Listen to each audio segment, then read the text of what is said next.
Right.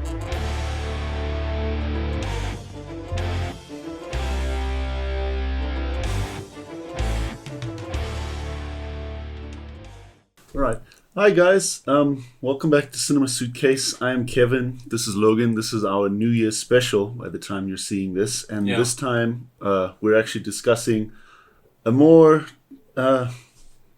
slower paced film that's actually quite beautiful and impactful. More intimate. Yeah, it is very intimate. And that is, of course, About Time.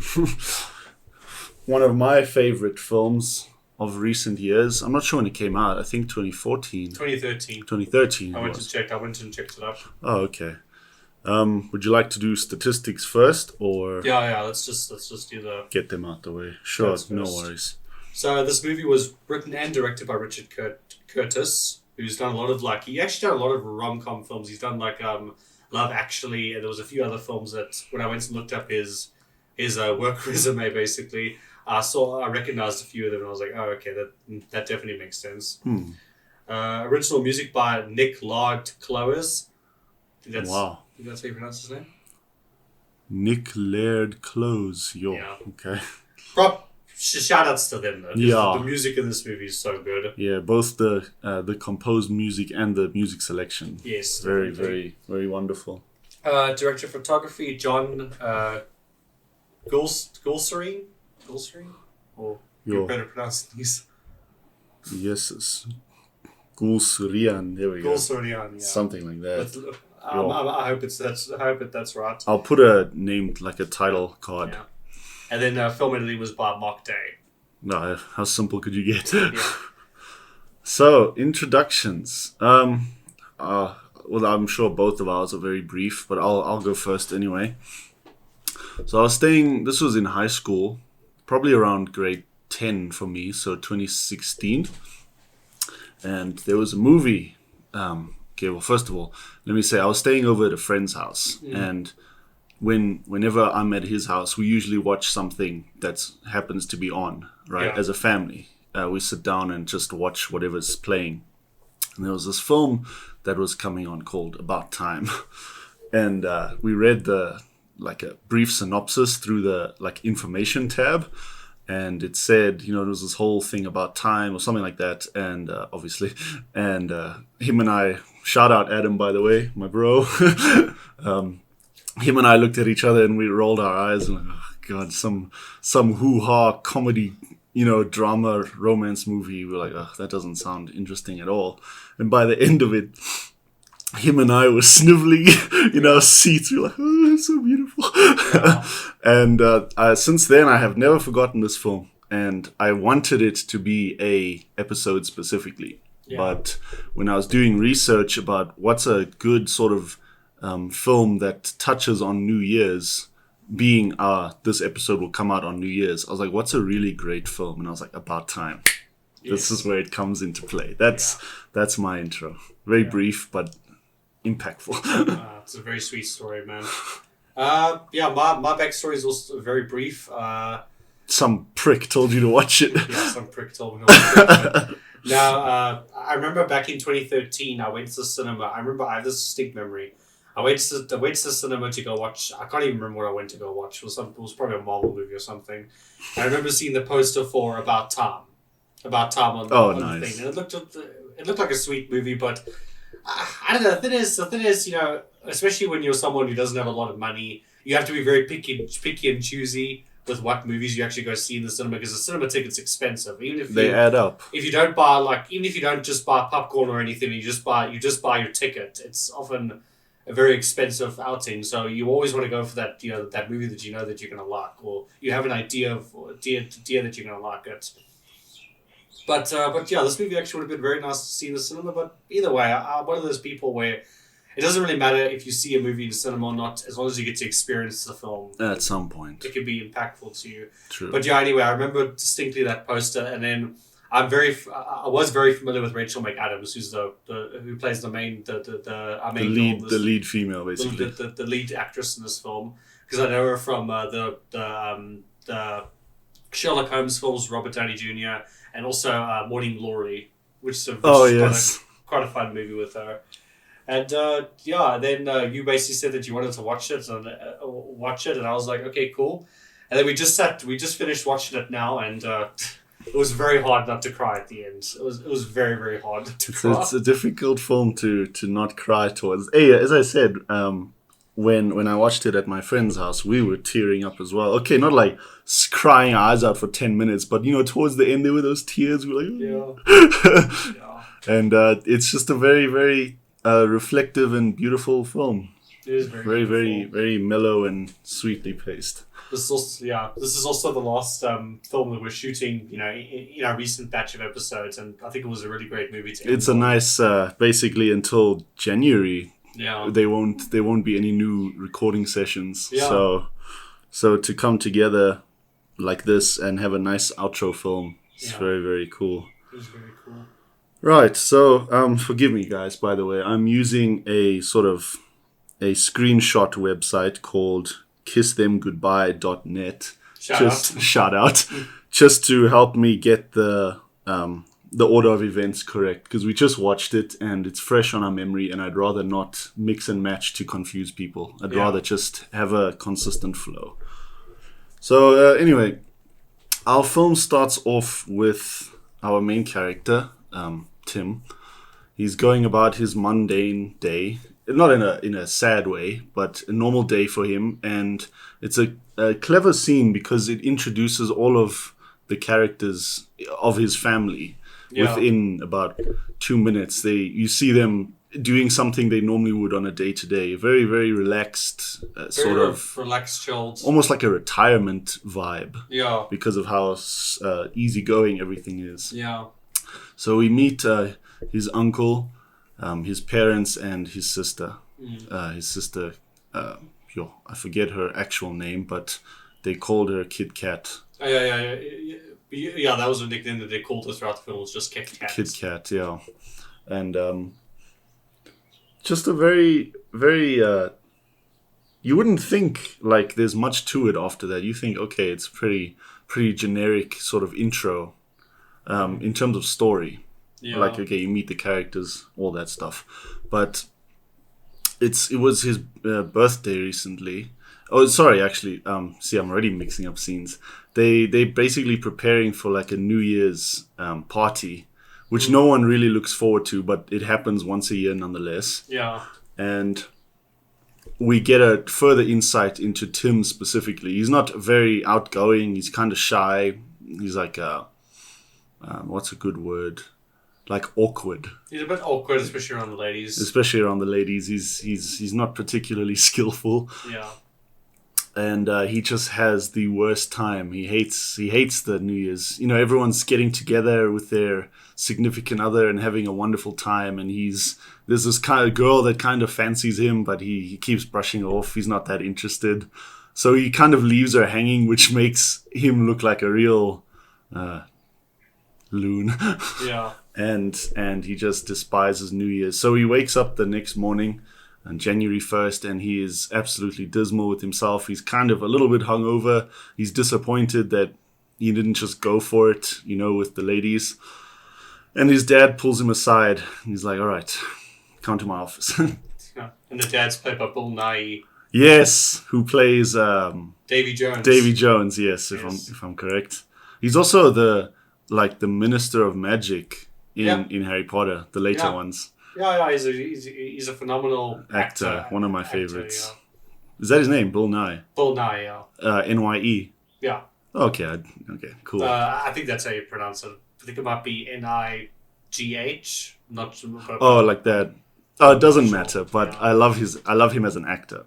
Yeah, I think he's friends with the director because when I went to looked up his films, a lot of them have Bill Nye in them. Oh, maybe they sort of like what Christopher Nolan does with a lot of his actors. That he often casts his people who are like his friends in real life. What's his name? The actor that plays Alfred. I always say his name and I can't think of it. Michael Caine. Yes, there we go.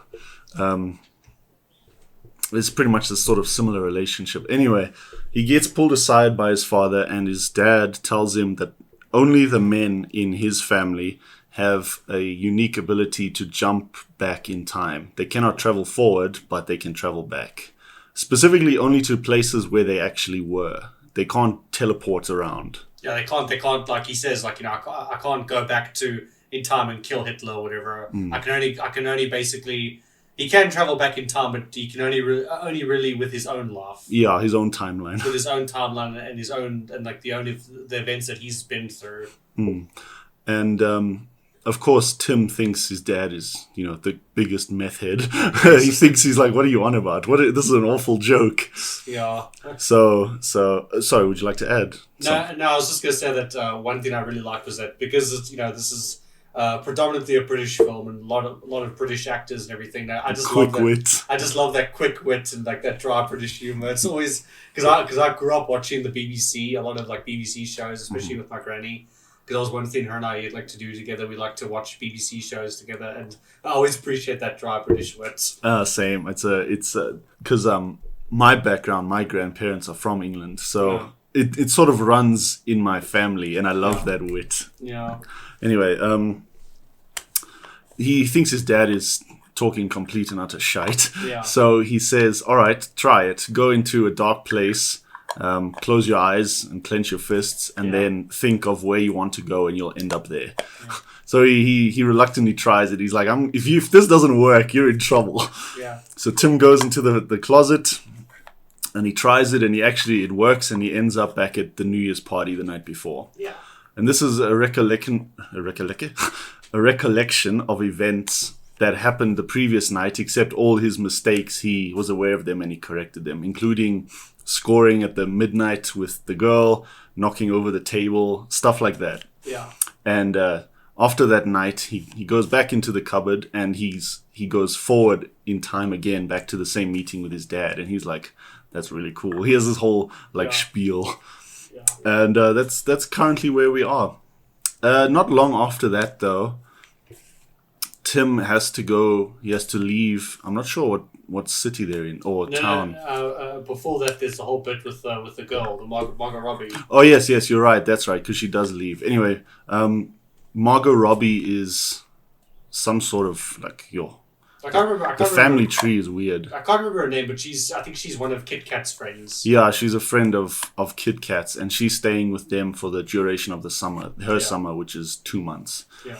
And of course, Tim is like head over heels for her. Yeah. And how often in the countryside does a gorgeous young girl come stay at your house? It's very infrequent. Harley Quinn, nice to meet you. She's a phenomenal actress, actually. She is a very good It's nice actress. to see her in a different role. Yeah, it was very surprising to see Margot Robbie. I was like, oh, Margot Robbie's in this movie. Yeah, I know, you freaked out completely. You're like, oh my god. I was just geeking out because I know her as Harley Quinn and she's just so good in that role. So True. For me, that was a really cool moment. Geek out for sure.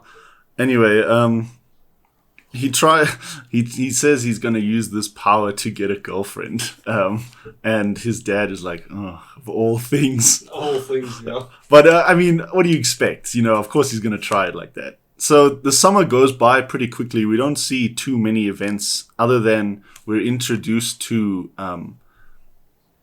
Tim's friend Jay. Yeah. And the summer events that happened, like them playing tennis and hanging out and swimming and that sort of stuff, which it flashes by very quickly. And he uses his powers like in small ways. Like at one point, she asks him, like, "Hey, can you come and rub my back with suntan lotion?" And then at first he screws it up, and then obviously he goes back in time, and then comes back this time, and he actually knows how to do it. And he's being very classy about it, and she's like, "Oh wow!" And she's like, "Yeah." I love how he geeks out. Yeah. Anyway.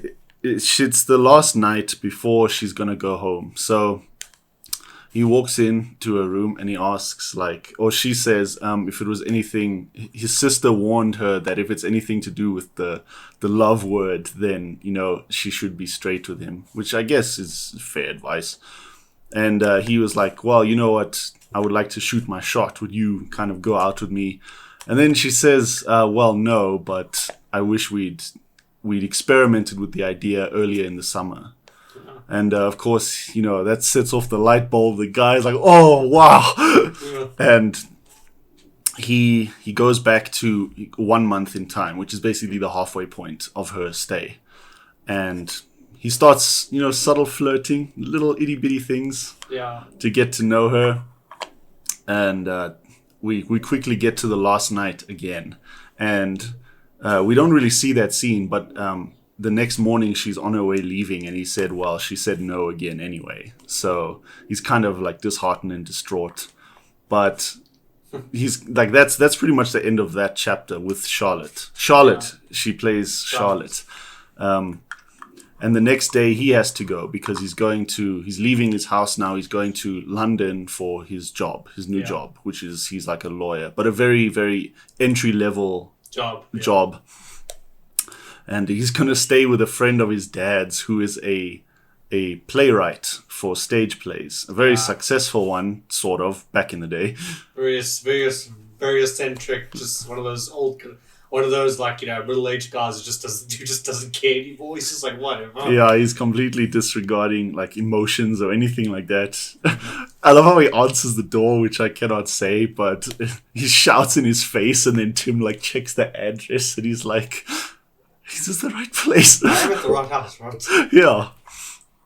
Yeah, he's allowed to stay there as a pretty much just to get himself settle into the job, stuff like that. Yeah. But he doesn't really see eye to eye all that well with the playwright. I forget his character name. Oh well, he's also actually in Pirates of the Caribbean. He is. He's the bad guy from the second and third movie. Bad guy.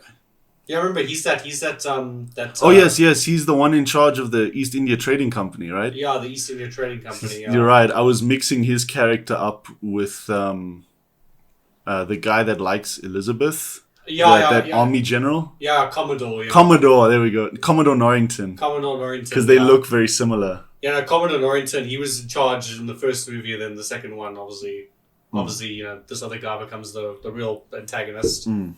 Yeah, he plays that East India trading guy. Anyway,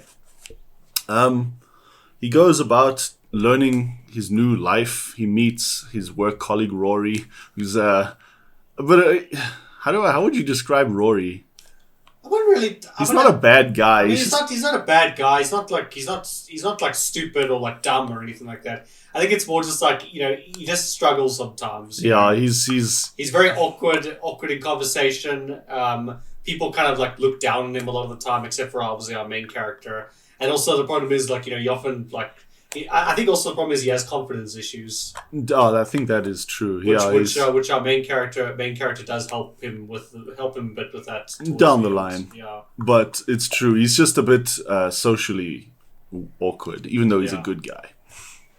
And as he's adjusting to his new London lifestyle, Tim, he is invited out by Jay, his friend, on not like a blind date, but like a date in the dark. One of those events. Yeah, it's one of those weird restaurants that you hear about on TV where it's basically like pitch black the entire time, and you basically just have to sit there and have dinner like in complete darkness. So you can't see any of the people next to you or anything like that. Yeah, you have to get to know someone without seeing them. It sounds like a lot of fun, actually. Yeah, it does sound like an awesome thing. And this is where he meets the love of his life, played by Rachel Mcadams. There we go.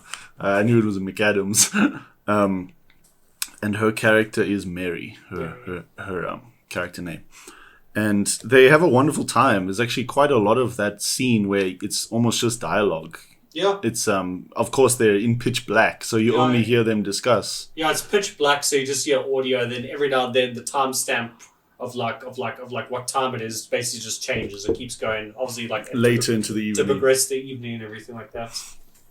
And after this brief montage, it's time to meet whoever they were socializing with. So Jay meets up with Mary's friend. I'm not sure what her name was, but she's very, very pretty and successful with the men, apparently. So she storms off very quickly to get a cab, as well as Jay, leaving the two alone, which is nice.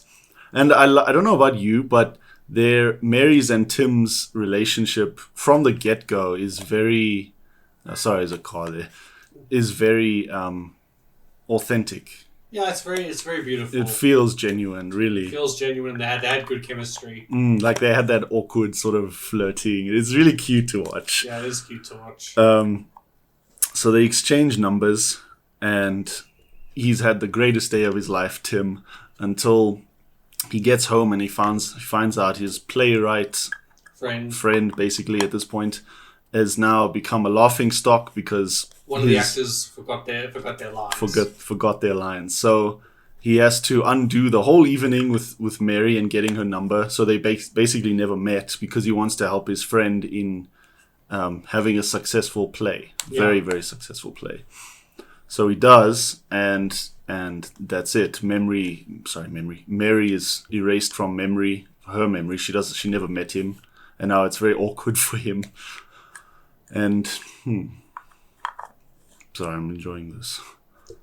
How do I say?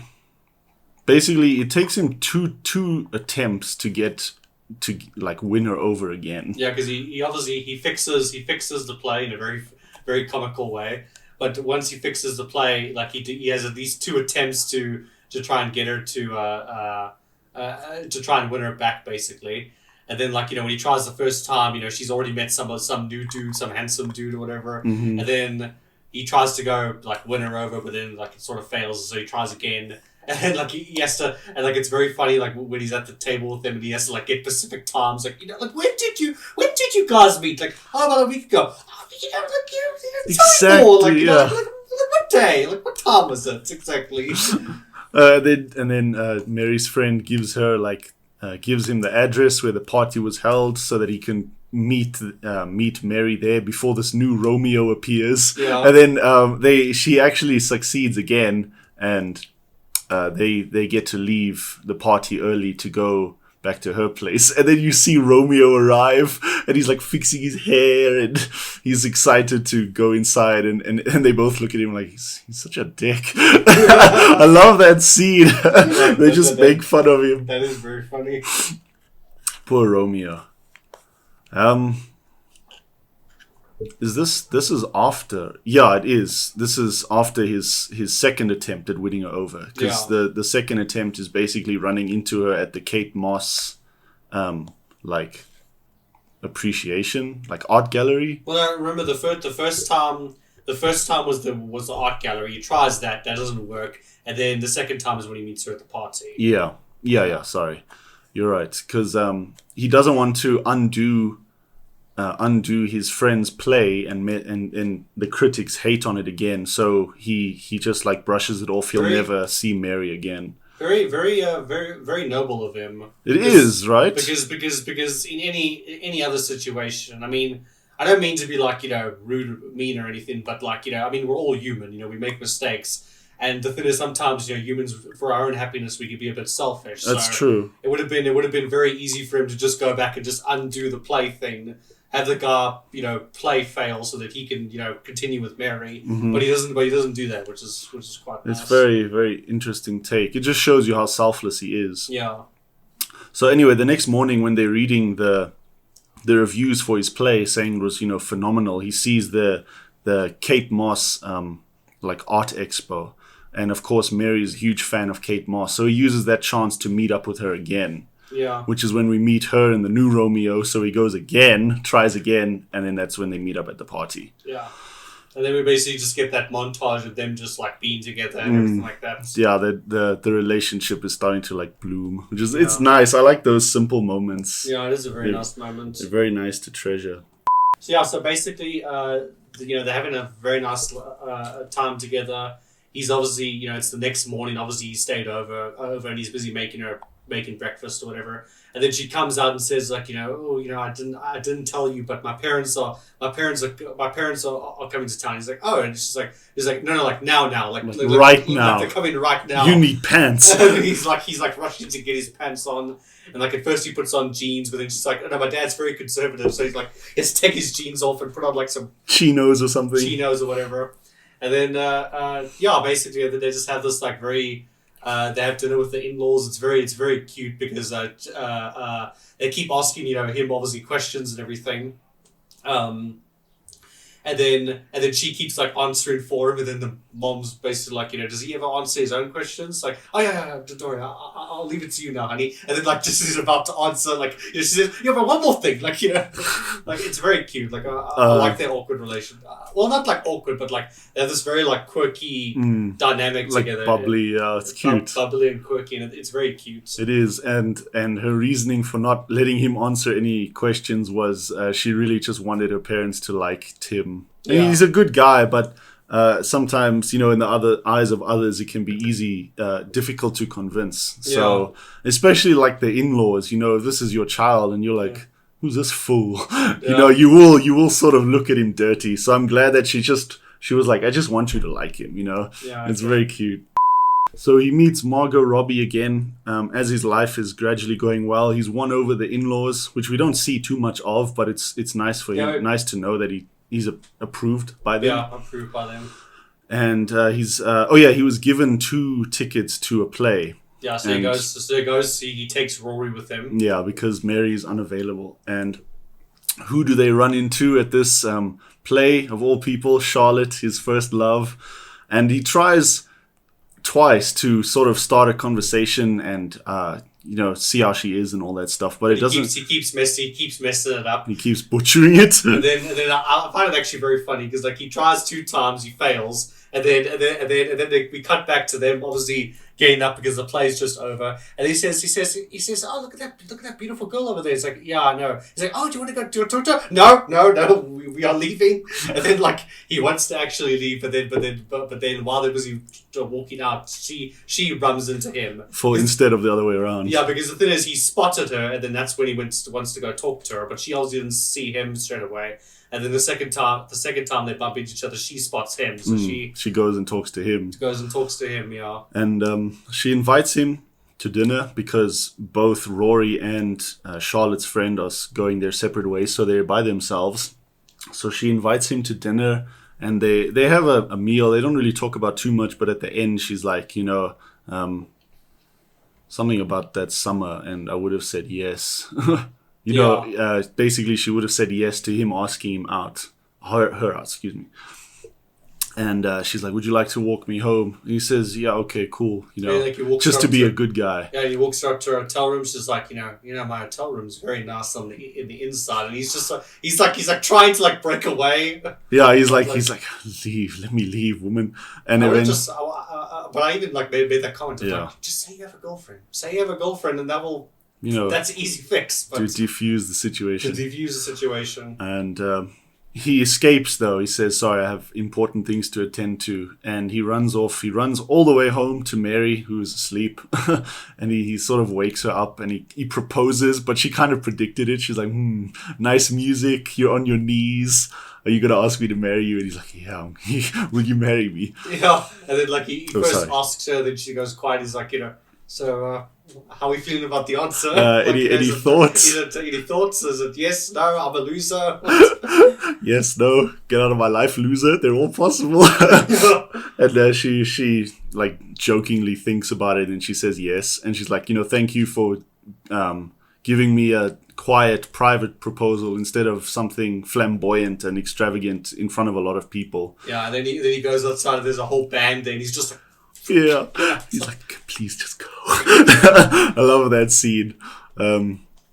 So that's pretty much it. They get married. They have to go home to his house, to his family, to announce his marriage. And like a bit of a shock to the audience as well. Not only do they announce their marriage, but they're also expecting a baby. A baby, which is cute. He proposed to her. He told everyone to get out, and as I said, they had to go back to his family's house out in the like retirement area, like like suburb, a quiet town. And we learned that they're engaged, which is cool, but also, which is news to the audience and the family, is they're expecting a young, baby, which is cool. And the babies in this film are actually quite a important thing because they're almost like a fixed point. Yeah. They cannot go the guys cannot go back in time beyond that birthday, the day the baby was born. Yeah. Because they'll come out with a completely different child. Like while the baby is developing, it's okay, it's no prob. But until then, they're not allowed to. Yeah. So it was funny. And so sorry to cut you off, but no, it's okay.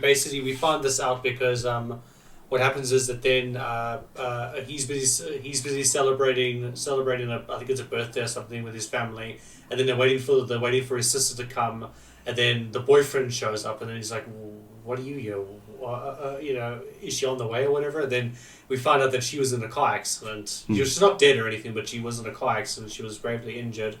So he then kind of like decides then and then like no, she can't stay with this guy anymore. He has to like fix this basically. So he goes back in time. Or actually no, afterwards he talks to her.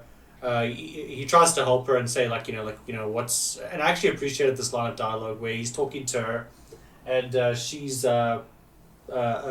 talking to her and she says that when you have more than one kid, there's always the one kid who falls and stumbles and kind of has a difficult time through life, while whereas the other succeeds more because obviously he has a wife and a child now, family and a job and a house and all that, and she's kind of struggling because she's got this deadbeat boyfriend who treats her terribly and all that type of stuff, and then so he basically tells her that yes, I can go back in time. And then he basically takes her back to New Year's Eve, so that she can basically not meet this dude. But she does get that moment where she goes up to him while he's chained up to another girl. She says I should have done this from day one. And then she just punches him, sucker punches and knocks him out, which is pretty cool. But then when he goes back to his own timeline, he realizes that he no longer has a daughter. Now he has a son. Who he doesn't really know. He's like, "Oh, hello, boy." Yeah, hello, boy. Who's this? Because obviously he tinkered with events before the birth, so now that's when he learns he cannot go back beyond the birthday. He asks his dad when his daughter is being born. He basically resets the day again, and during her sort of baby shower type thing, he asks his dad "Hey, I went back and I got a son instead of my daughter," and then he's like, "Oh yeah, I should have told you that, but if you go back before that time, then you end up with a different kid." Yeah, I just want to say, so the inevitability is his sister will have that crash. Oh yeah. So basically, what he does is he goes back and obviously back to when she did have the crash. And he's basically okay, I can't use time travel to fix this. I have to fix this normally. So him and his wife Mary, they basically sit there with her in the hospital and basically said, "You're not leaving this room until we make sure that this never happens to you again." And then eventually the sister comes to the realization that she can't be with this guy anymore. Yeah, on and off relationship because she's broken up with him several times and vice versa. She's just not good for her. Yeah. So she makes that realization and Tim hints at his friend Jay. He's like, my friend Jay has had a bit of a crush on you for ever. Yeah, because when they went back to New Year's, the two of them, and she obviously rejected Jay or whatever. When he goes back into the future, when he finds his son, just before that he realizes that she actually ends up with his friend Jay, who's kind of like a showy guy. He's kind of like that guy that gets all the girls, but at the end of the day, he's a good. Unlike this other dude, he's actually a good guy. He's actually a good guy, and he actually and when they do get married and everything, he does actually look after her and everything like that. He mans up. He mans up and takes care of her and everything like that, which is good. Pretty shortly after that, there's already another baby in the works. Yeah, there's already a second baby because he says that he really wants another kid, and then at first Mary's like, "No, I don't really want another kid," and then he uses sort of the kid to manipulate her. Yeah, it's do you really want her to be alone? Yeah, exactly. There's got to be two of them. Yeah, exactly. So they have a second. They have a second child, which is very great. I think the second child is the least inconsequential one. Yeah. Because nothing before her being born really happens. It's the third child that's the pivotal one. Yeah. So then there's a very comedic bit where obviously, or just before they have their second kid, and obviously they were getting married. She asks him like, do you have a best man? He's like, oh yeah, but that's complicated because then you ask one friend and then all the other friends, all your other friends are pissed off at you. You didn't ask them, and it's a lose-lose. So he first asks Rory. Yeah, he asks Rory first to be the best man.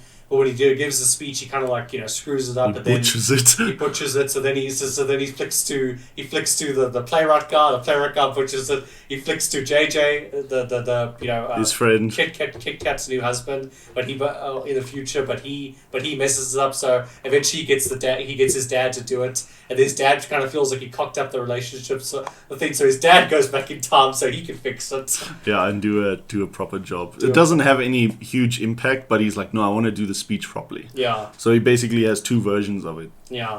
Which is nice. Very nice. Not long after that though, who suggested the third youngster?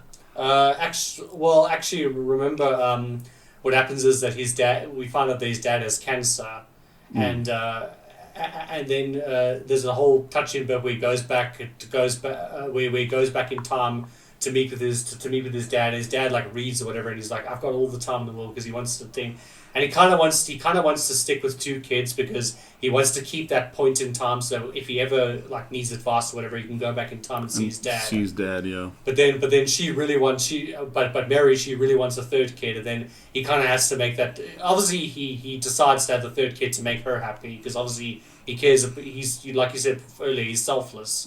But obviously. Sacrifices. It's very hard for him, and then this is a scene where I almost teared up. Where basically he goes back to his dad and he says like he lets it because him and his dad used to play ping pong together, and like his dad always lost, so he lets his dad win this time, and then his dad basically realizes, oh okay, this is the final point where we get to see each other. And he's like, yes.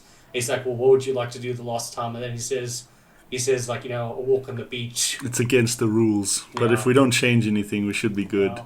So they go all the way back to Tim as a kid. 10-year-old or so, and they spend the whole day together on the beach as like a final day with his dad. It's pretty harsh. Yeah, And that scene really got to me because recently, this year, my grandfather passed away. So when I got to that scene, it really made me wish that like I could just go back and see my grandpa one last time. But no, I get you, man. It's but harsh. yeah, I know.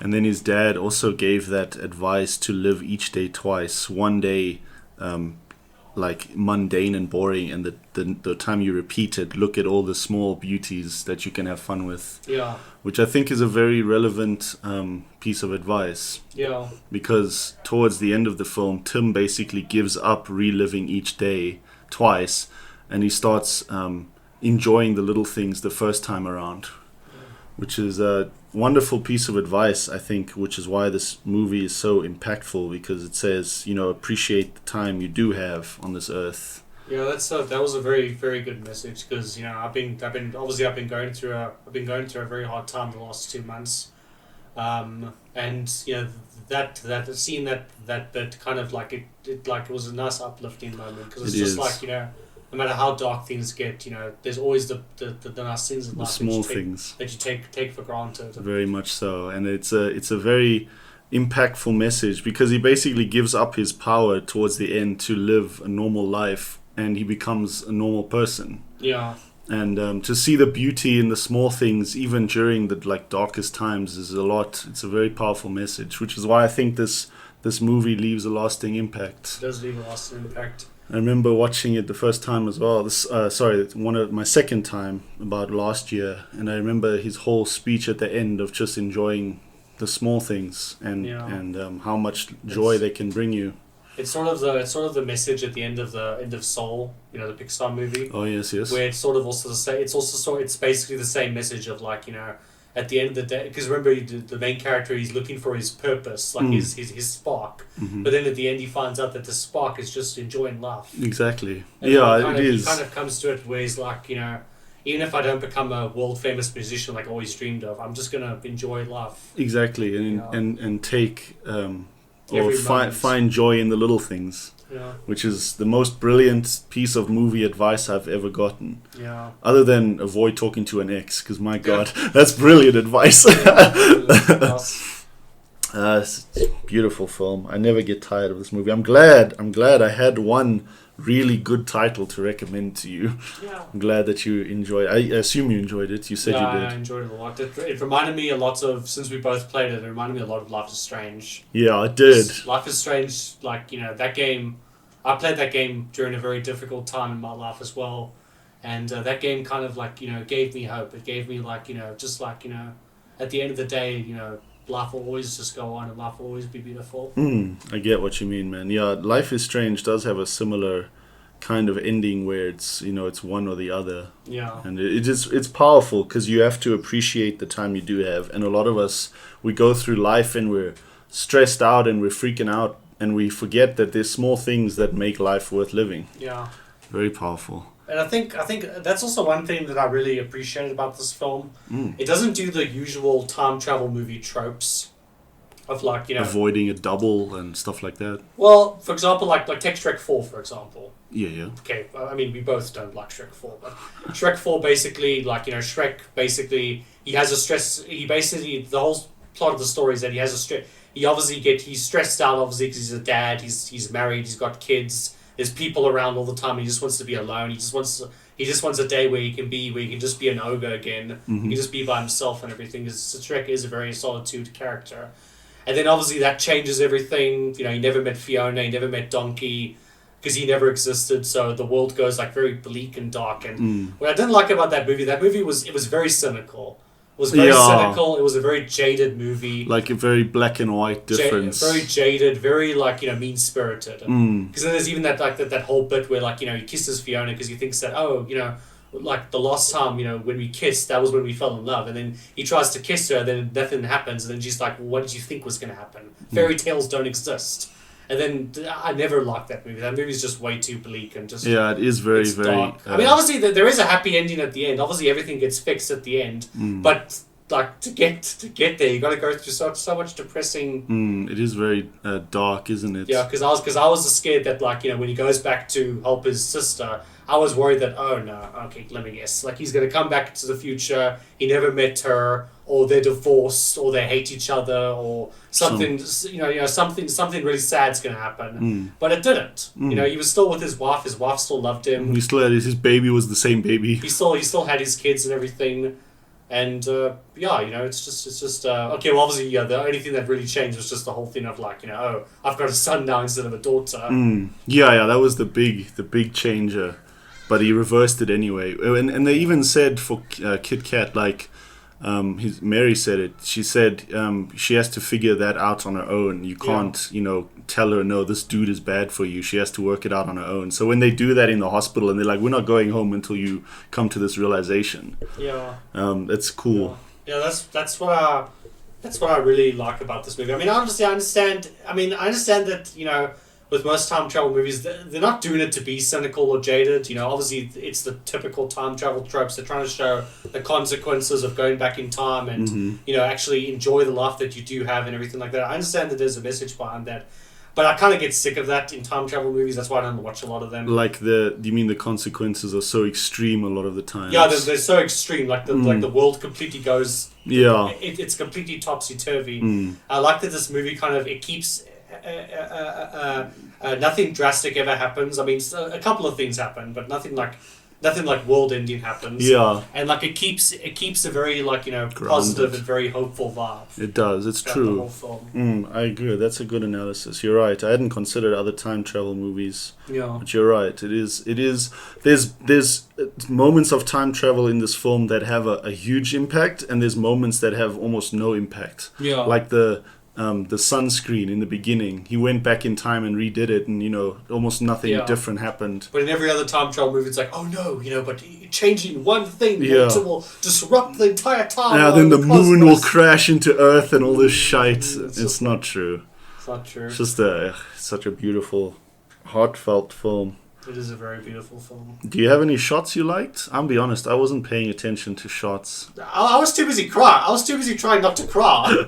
I'll be honest. No, the cinematography is absolutely gorgeous for this film. Yeah, the cinematography is gorgeous. It's beautiful all through and through. There's no particular shot I do love. Yeah. Like, really love, but the film was definitely crafted with care and thought. Yeah, because like we've said in our previous episodes and stuff, if we don't have shots that we like, most of the time it's never because the cinematography is bad. It's just because the cinematography often is good. It's just that there's never really like that one standout shot. But just because there isn't that one standout shot that you kind of go whoa, doesn't mean that it's bad. Exactly. True. So I don't have any particular takeaways in terms of cinematography other than it's very phenomenal. Yeah.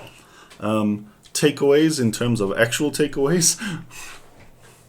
I think what I said before, when you do a time travel story, don't always go for the extreme, like the world, when he changes this one thing, the entire world ends and everything like that. Yeah, when he wore a pink shirt instead of a blue. And the consequences and all that type of stuff.